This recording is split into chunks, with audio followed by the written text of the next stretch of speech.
মাছ মানেই বাঙালির ইমোশন, আর সেটা যদি হয় গলদা বা বাগদা চিংড়ি তাহলে তো কথাই নেই। আজ আপনাদের দেখাবো সাধারণ কিছু উপকরণ দিয়ে দারুণ স্বাদের চিংড়ি কষার রেসিপি। প্রথমে কড়াইতে তেল গরম করে পরিষ্কার করে রাখা চিংড়ি মাছগুলো দিয়ে দিচ্ছি। উপর থেকে দিয়ে দিচ্ছি সামান্য নুন আর হলুদ গুঁড়ো।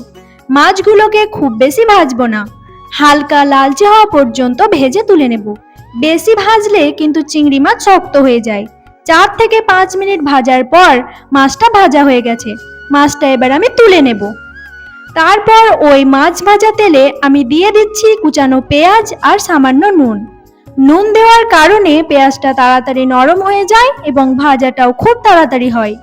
পেঁয়াজটা যখন সোনালী রং হয়ে আসবে তখন আমি এতে দিয়ে দিচ্ছি আগে থেকে কেটে রাখা টমেটো কুচি, এবং টমেটোটা দিয়ে খুব ভালোভাবে নাড়াচাড়া করব যতক্ষণ না এটা গলে আসছে।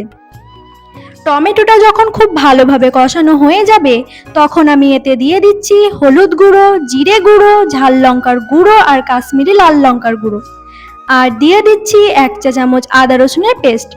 এবার এই সবগুলো মশলাকে আমি বেশ কিছুক্ষণ সময় নিয়ে কষিয়ে নেব, যাতে মশলার মধ্যে কোনো রকম কাঁচা গন্ধ না থাকে। মশলাটা কষানো হয়ে গেলে আমি এতে দিয়ে দিচ্ছি আগে থেকে ভেজে রাখা চিংড়ি মাছগুলো।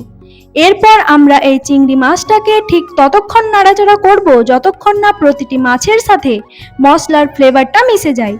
এই সময় চুলার আঁচটা একদম লোতে রাখবেন যাতে মশলাটা কড়াইয়ের গায়ে লেগে না যায়। এরপর আমি বেশ কিছুটা পরিমাণ জল দিয়ে দেব মাছটা সিদ্ধ হওয়ার জন্য। তারপর বেশ কিছুক্ষণ নাড়াচাড়া করে ঢাকা দিয়ে দেব সেদ্ধ হওয়ার জন্য। ব্যাস, কিছুক্ষণ পরই ঢাকনা খুললে তৈরি আমাদের গরম গরম চিংড়ি মাছ। এটি গরম ভাতের সাথে জাস্ট জমে যাবে। আপনারাও একবার বাড়িতে অবশ্যই ট্রাই করুন।